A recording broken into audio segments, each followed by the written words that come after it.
Saat lagi kita akan mulai menyembah Tuhan, mari sama-sama kita siapkan hati kita dan saya ajak kita sama-sama tundukkan kepala untuk berdoa. Bapa yang maha baik, Bapa yang maha kasih, terpujilah namamu Tuhan. Terima kasih Tuhan buat hari ini Tuhan, Kau sudah menjaga kami sepanjang hari. Tiba saatnya kami Tuhan untuk memuliakan namamu Tuhan. Biarlah kami Tuhan boleh memuliakan Engkau dengan sungguh-sungguh Tuhan. Apa yang kami pujikan, apa yang kami sembah Tuhan boleh layak sampai ke hadirat-Mu Tuhan. Terima kasih Yesus, terima kasih Tuhan. Kami hendak memulai Tuhan hanya di dalam nama Yesus Kristus. Haleluya, amin.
Sungguh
sungguh teramat baik, Kau jadikan hidupku berarti, Kau jadikan hidupku berarti.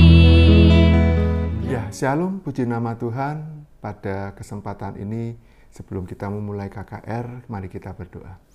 Terima kasih Allah Bapa kami dalam kerajaan surga. Bapa kami mengucap syukur kalau kesempatan yang indah ini kami boleh mendengarkan firman-Mu, kami boleh menerima sesuatu yang indah daripadamu Tuhan. Urapi hamba-Mu Tuhan, urapi kami semua yang mendengarkannya. Kami percaya Engkau selalu menyertai kami. Dalam nama Yesus kami sudah berdoa dan mengucap syukur. Haleluya. Amin. Sekali lagi, shalom kepada Bapak Ibu, rekan-rekan dimanapun berada. Pada saat ini kita akan membicarakan mengenai hamba Kristus. Seorang hamba pasti akan melakukan pekerjaan sesuai dengan sebagai hamba. Demikian juga banyak profesi-profesi yang ada secara tidak langsung tidak menyebutkan hamba, tetapi menyebutkan sebagai karyawan atau pegawai. Semua itu adalah sama, di mana mereka itu bekerja sesuai dengan bidangnya dan mereka juga dapat dikatakan hamba. Sebagai orang Kristen pasti akan mempercayai bahwa diri kita adalah hamba. Hamba apa? Hamba adalah hamba-hambanya Kristus, di mana kita sudah dibebaskan dari dosa. Hamba Kristus adalah hamba yang melakukan kegiatan di mana Kristus ada untuk kita semua. Kita mau lihat di dalam Roma pasal yang ke-6 ayat yang pertama sampai ayat yang ke-14. Roma pasal yang ke-6 ayat yang pertama sampai ayat 14 dikatakan, jika demikian apakah yang hendak kita katakan? Bolehkah kita bertekun dalam doa supaya semakin bertambah kasih karunia? Sekali-kali tidak. Bukankah kita telah mati bagi dosa? Bagaimana kita masih dapat hidup di dalamnya?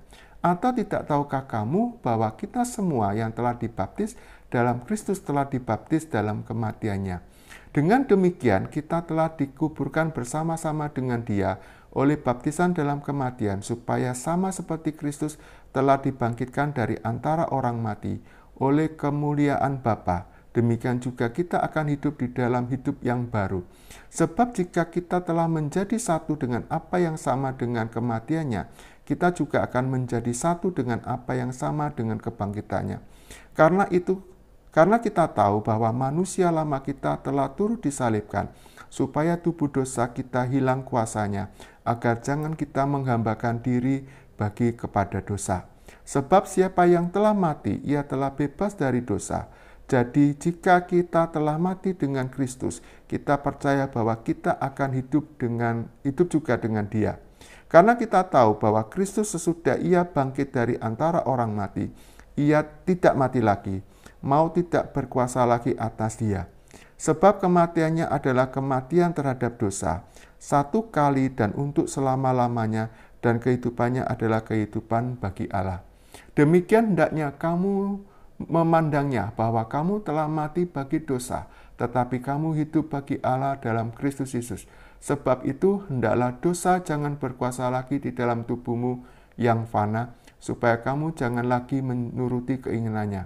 Dan janganlah kamu menyerahkan anggota-anggota tubuhmu kepada dosa untuk dipakai sebagai senjata kealiman, tetapi serahkanlah dirimu kepada Allah sebagai orang-orang yang dahulu mati, tetapi yang sekarang hidup, dan serahkan anggota-anggota tubuhmu kepada Allah untuk menjadi senjata-senjata kebenaran. Sebab kamu tidak dikuasai lagi oleh dosa, karena kamu tidak berada di bawah hukum Taurat, tetapi di bawah kasih karunia.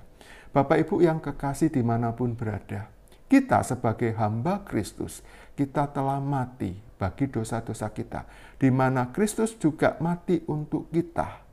Bahwa kematian akan dosa-dosa sudah ditanggung oleh Kristus dan Kristus sudah bangkit untuk kita. Maka oleh dari itu kita menjadi hamba-hamba Kristus, di mana hamba-hamba Kristus adalah hamba yang selalu setia untuk mengikuti apa yang Tuhan berikan kepada kita. Kita mau lihat lagi di dalam Roma pasal yang ke-6 ayat yang ke-17. Tetapi syukurlah kepada Allah, dahulu memang kamu hamba dosa, Tetapi sekarang kamu dengan segenap hati telah mentaati pengajaran yang telah diteruskan kepadamu. Ayat 18, kamu telah dimerdekakan dari dosa dan menjadi hamba kebenaran. Ayat 19, aku mengatakan hal ini secara manusia karena kelemahan kamu, sebab sama seperti kamu telah menyerahkan anggota-anggota tubuhmu menjadi hamba kecemaran dan kedurhakaan yang membawa kamu kepada kedurhakaan. Demikian halnya kamu sekarang harus menyerahkan anggota-anggota tubuhmu menjadi hamba kebenaran yang membawa kamu kepada pengudusan. Ayat 20, sebab waktu kamu hamba dosa, kamu bebas dari kebenaran. Ayat 21, dan buah apakah yang kamu petik daripadanya? Semua itu menyebabkan kamu merasa malu sekarang, karena kesudahan semuanya itu ialah kematian. Nah, firman Tuhan sudah jelas mengatakan kepada kita, kalau kita menjadi hamba, maka kita akan menuruti segala perintah. Apakah perintah dari Tuhan kita yang enak atau tidak? Tetapi kita menjadi hamba Kristus, di mana Kristus sudah mati untuk kita, dan kita menyalibkan dosa ini untuk mengikuti pengajarannya, supaya kita menjadi hamba-hamba kebenaran. Bapak Ibu, kalau kita menjadi hamba kebenaran, apa yang harus dilakukan oleh diri kita? Yang pertama adalah, kalau kita menjadi hamba kebenaran, kita adalah menjadi orang-orang yang beriman, di mana kita sebagai pengikut Kristus. Iman dan pengikut Kristus adalah hal yang pribadi, yang tidak dapat dilakukan oleh orang lain kalau tanpa diri kita melakukan sendiri. Kita percaya bahwa dengan iman, kita yakin bahwa kita sudah ditebus oleh darahnya. Yang kedua adalah, di mana kalau kita menjadi hamba Kristus, kita harus bisa memuliakan Allah dengan cara kita berdoa dan berkomunikasi dengan Tuhan. Secara pribadi, tidak bisa dilakukan oleh orang lain. Doa pribadi merupakan doa di mana kita mengucap syukur karena kemuliaan Allah sudah ada dalam kehidupan kita. Supaya komunikasi kita menjadi lebih intens, komunikasi bisa menjadi lebih baik bersama Allah. Karena tubuh ini sudah menjadi hamba kebenaran, maka kita harus senantiasa mengikutinya. Yang ketiga adalah, kalau kita menjadi hamba, berarti kita harus mengikuti apa yang menjadi bagian dari Tuhan yang memerintah kepada kita. Tetapi Kristus yang memerintah kepada kita, yang Kristus membebaskan kita dari dosa, maka kita melakukan apa yang disebut dengan keteladanan Kristus. Secara pribadi, kita harus mengikuti teladan itu, di mana Kristus sudah menunjukkan kasih-Nya kepada kita sebagai orang-orang ketebusan. Demikian juga kita bisa menunjukkan kasih Kristus kepada orang lain, supaya orang lain melihat bahwa Allah ada dalam kehidupan kita, dan kita mau membicarakan kepada orang lain tentang kasih Allah kepada kita. Rasul Paulus juga memberikan kepada kita suatu pengungkapan di dalam 1 Korintus pasal yang keempat, ayat yang ke-15 dan ke-16. 1 Korintus pasal yang keempat, ayat yang ke-15 dan ke-16. Sebab sekalipun kamu mempunyai beribu-ribu pendidik dalam Kristus, kamu tidak mempunyai banyak bapa. Karena akulah di dalam Kristus Yesus telah menjadi bapamu oleh Injil yang kuberitakan kepadamu. Sebab itu aku menasihatkan kamu, turutilah teladanku. Nah, ini merupakan pernyataan kesaksian Rasul Paulus, di mana Rasul Paulus sudah menyatakan dirinya kalau Allah melawat Rasul Paulus untuk menjadi murid. Kalau dia menjadi murid, berarti ada seorang guru. Guru yang memberikan semua ilmunya kepada muridnya. Demikian juga Rasul Paulus telah menyatakan bahwa Kristus itu menjadi Bapa, di mana Kristus yang mendidik. Sekali lagi di ayatnya, di ayat 15, sekalipun kamu mempunyai beribu-ribu pendidik dalam Kristus, kamu tidak mempunyai banyak bapa. Karena akulah dalam Kristus Yesus telah menjadi bapamu oleh Injil yang kuberitakan kepadamu. Firman ini menyatakan kepada kita, kalau kita ingin mengenal Kristus lebih lagi, maka kita akan mengetahui bagaimana Kristus itu menebus kita untuk menjadi hamba. Sehingga kita akan percaya bahwa Allah Bapa kita itu menjadikan kita sebagai orang ketebusan. Kita menjadi anaknya. Dikatakan di ayat yang ke-16, sebab itu aku menasihatkan kamu, turutilah teladanku. Rasul Paulus sudah memberikan bahwa dia mengalami proses bersama Allah, maka dia bisa memberikan teladannya kepada banyak orang. Demikian juga kita, di mana Kristus telah rela mati dengan kasih-Nya, maka kita bisa menyamakan diri kita untuk diproses sesuai dengan apa yang Tuhan inginkan kepada kita. Agar apa? Agar kita bisa melihat kemuliaan Allah. Bahwa Allah ada dalam kehidupan kita. 1 Timotius pasal yang keempat ayat yang ke-6. 1 Timotius pasal yang keempat ayat yang ke-12 dikatakan. 1 Timotius pasal yang keempat ayat yang ke-12 dikatakan, jangan seorang pun menganggap engkau rendah karena engkau muda. Jadilah teladan bagi orang-orang percaya. Dalam perkataanmu, dalam tingkah lakumu, dalam kasihmu, dalam kesetiaanmu, dan dalam kesucianmu. Tuhan Yesus sudah menebus kita melalui kematiannya di kayu salib. Supaya apa? Supaya kita mengikuti jejak teladan. Yesus sendiri mengikuti teladan dari Allah Bapa. Dia rela mati, mengikuti semua perintah. Dan Yesus mati untuk menggenapkan hukum Taurat. Supaya apa? Supaya kita bisa menjadi selamat. Rasul Paulus berbicara kepada Timotius, katakan sekali lagi, jangan seorang pun menganggap engkau rendah karena engkau muda. Jadilah teladan bagi orang-orang percaya dalam perkataanmu, dalam tingkah lakumu, dalam kasihmu, dalam kesetiaanmu, dan dalam kesucianmu. Tuhan Yesus sudah menebus kita. Kita menjadi hamba kebenaran. Kita menjadi hamba Kristus. Maka kita harus menunjukkan teladan Allah kepada orang-orang di sekitar kita. Supaya apa? Supaya kita bisa memancarkan Kristus ada dalam kehidupan kita. Supaya kita bisa melihat keteladanan Allah dalam hidup kita. Dan kita melakukan keteladanan itu supaya kita bisa bagi kepada orang lain.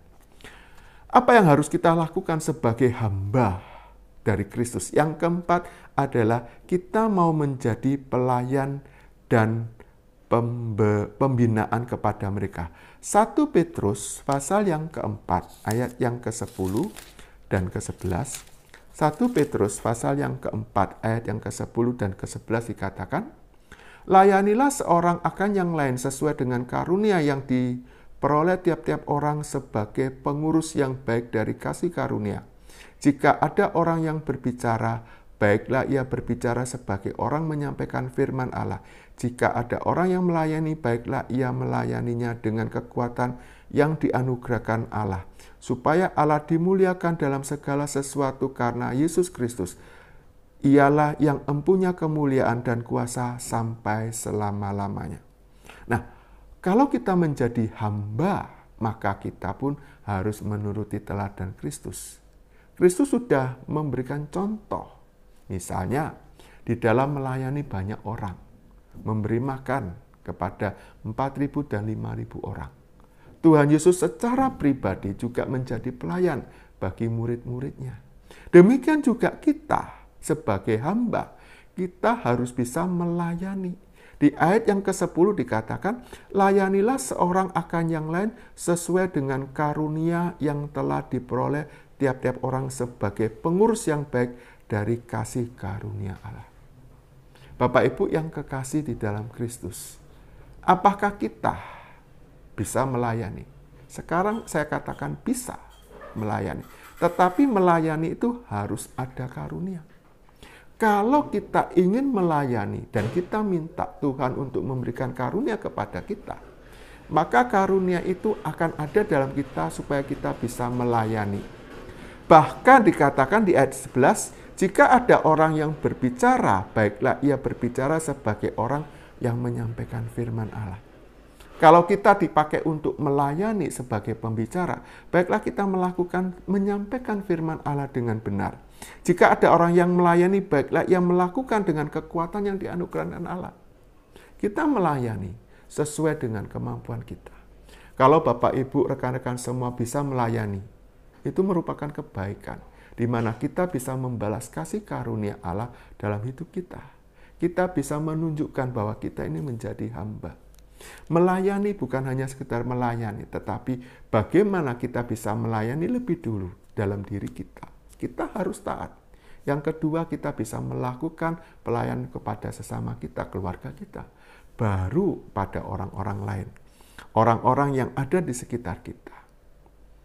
Hamba Kristus atau hamba di mana dituntut Allah. Yang kelima adalah kita menyampaikan misi dan visi yang Tuhan berikan kepada kita. Di dalam Matius pasal 28 ayat yang ke-19 dan 20 dikatakan, "Karena itu pergilah, jadikanlah semua bangsa muridku dan baptislah mereka dalam nama Bapa, Anak, dan Roh Kudus, dan ajarlah mereka melakukan segala sesuatu yang kuperintahkan kepadamu, dan ketahuilah aku menyertai kamu senantiasa sampai kepada akhir zaman." Kita sebagai hamba Kristus, kita punya misi. Itu tugas kita. Bapak Ibu yang kekasih, kalau sebagai seorang hamba, pasti melakukan tugas dari tuannya. Kita punya Tuhan adalah Tuhan di atas Tuhan. Tuhan di atas segala Tuhan. Bagaimanapun kita ini menjadi hamba dan harus melakukannya. Misi Tuhan kepada kita adalah untuk menjadikan semua bangsa muridku. Berarti kita harus melayani mereka. Kita harus menjadi hamba-hamba yang baik, supaya orang lain bisa mengenal dan mengajarkan kepada mereka, kasih kepada mereka, supaya Allah bisa dipermuliakan dalam kehidupannya. Yang berikutnya, kalau kita menjadi seorang hamba, berarti kita harus punya ketaatan. Ketaatan apa? Ketaatan kita melakukan apa yang Tuhan berikan kepada kita. 1 Petrus pasal yang kedua, ayat yang ke-12 sampai ayat yang ke-17 dikatakan, 1 Petrus pasal yang kedua, ayat yang ke-12 sampai ayat yang ke-17 dikatakan, "Milikilah cara hidup yang baik di tengah-tengah bangsa-bangsa, bukan Yahudi, supaya apabila mereka memfitnah kamu sebagai orang durjana, mereka dapat melihatnya dari perbuatan-perbuatanmu yang baik dan memuliakan Allah pada hari Ia melawat kamu. Tunduklah karena Allah kepada semua lembaga manusia, baik kepada raja-raja sebagai pemegang kekuasaan yang tertinggi, maupun kepada wali-wali yang diutusnya untuk menghukum orang-orang yang berbuat jahat dan menghormati orang-orang yang berbuat baik. Sebab inilah kehendak Allah, yaitu supaya dengan berbuat baik kamu membungkam kepicikan orang-orang yang bodoh." 16. "Hiduplah sebagai orang merdeka dan bukan seperti mereka yang menyalahgunakan kemerdekaan itu untuk menyelubungi kejahatan-kejahatan mereka, tetapi hiduplah sebagai hamba Allah. Hormatilah semua orang, kasihilah saudara-saudaramu, takutlah akan Allah, hormatilah raja." Berarti kita harus taat. Kalau Tuhan memerintahkan kepada kita untuk memberitakan firman, kita harus memberitakan firman. Kalau kita diminta oleh Tuhan untuk bersaksi, di mana Allah menyertai dalam kehidupan kita, kita harus taat. Kita harus bisa menyaksikan kasih Allah kepada kita. Supaya apa? Supaya orang lain melihat dalam kehidupan kita. Dikatakan lagi, sekali lagi di ayat yang ke-15, "Sebab inilah kehendak Allah, yaitu supaya dengan berbuat baik kamu membungkam kepicikan orang-orang yang bodoh." Kehendak Allah yaitu kita harus berbuat baik. Ayat 16, "Hiduplah sebagai orang merdeka dan bukan seperti orang yang menyalahkan kemerdekaan untuk menyelubungi kejahatan-kejahatan mereka, tetapi hiduplah sebagai hamba-hamba Allah." Nah, kita harus bisa taat. Menjadi hamba itu harus kita lakukan. Bapak Ibu yang kekasih, KKR, kebangunan rohani, di mana kita harus bisa memposisikan kita. Kita menjadi orang ketebusan, kita harus bangkit. Kita harus menjalankan misi. Kita harus tahu apa yang menjadi kehendak Allah dalam kehidupan kita. Kalau kita sudah dimerdekakan sama seperti bangsa Indonesia dimerdekakan, maka kita pun wajib melakukan. Kemerdekaan itu bukan untuk kita, tetapi untuk semua orang. Supaya apa? Kita yang sudah merdeka dari dosa, kita bisa menunjukkan bahwa kasih Allah itu sudah menebus dosa-dosa kita dan kita boleh menjadi manusia yang baru. Yang berikutnya, kalau kita sudah taat, yang terakhir adalah kita harus memiliki yang namanya pertumbuhan secara rohani. Kita ditebus menjadi hamba supaya kita bisa melihat bahwa kita ini harus tumbuh secara rohani. Di dalam 2 Petrus pasal yang ketiga ayat yang ke-18 dikatakan, tetapi bertumbuhlah dalam kasih karunia, dalam pengenalan akan Tuhan dan Juru Selamat kita, Yesus Kristus, baginya kemuliaan sekarang dan sampai selama-lamanya. Sekali lagi dikatakan, tetapi bertumbuhlah dalam kasih karunia, dalam pengenalan akan Tuhan kita, Yesus Kristus. Tuhan meminta kita, kalau kita sudah ditebus, kita boleh tumbuh secara rohani, di mana kasih Allah itu selalu ada dalam kehidupan kita. Kasih Allah itu selalu menolong kita, dan kasih Allah itu selalu menopang hidup kita. Kalau kita punya masalah, ingat, Allah itu kasih. Dia mau membantu kita. Dia akan menolong kita. Bahkan kita pun tidak akan dibiarkan sampai tergeletak. Bapak Ibu yang kekasih, sebelum saya mengakhiri KKR ini, marilah kita boleh mengingat, kalau kita menjadi hamba Kristus, yang sudah ditebus oleh Kristus, maka kita wajib mengikuti apa yang Tuhan sudah berikan kepada kita. Sebagai ganti kita mengucapkan syukur, kita memberikan diri kita sebagai seorang hamba untuk melayani bagi kemuliaan Allah dalam kehidupan kita. Puji nama Tuhan, firman Tuhan tidak akan saya sambung, mari kita berdoa. Terima kasih Allah Bapa kami dalam kerajaan surga. Bapa kami mengucap syukur kalau kami sudah belajar menjadi hamba Tuhan. Biarlah kehidupan rohani kami Tuhan boleh menjadi hamba-hamba yang setia. Hamba-hamba yang taat menuruti firman-Mu Tuhan. Karena Engkau sudah menebus kami. Engkau sudah memberikan kepada kami kehidupan untuk hidup yang kekal. Terima kasih Tuhan, terima kasih. Engkau berkati kami Tuhan. Engkau berkati semuanya multimedia, Engkau berkati yang mendengarkan Tuhan. Kami percaya berkat-Mu akan selalu menyertai kami dan Roh Kudus akan selalu menuntun dalam kehidupan kami Tuhan. Terima kasih Tuhan. Dalam nama Yesus kami sudah berdoa dan mengucap syukur. Haleluya. Amin. Sampai ketemu pada pertemuan selanjutnya. Tuhan Yesus memberkati.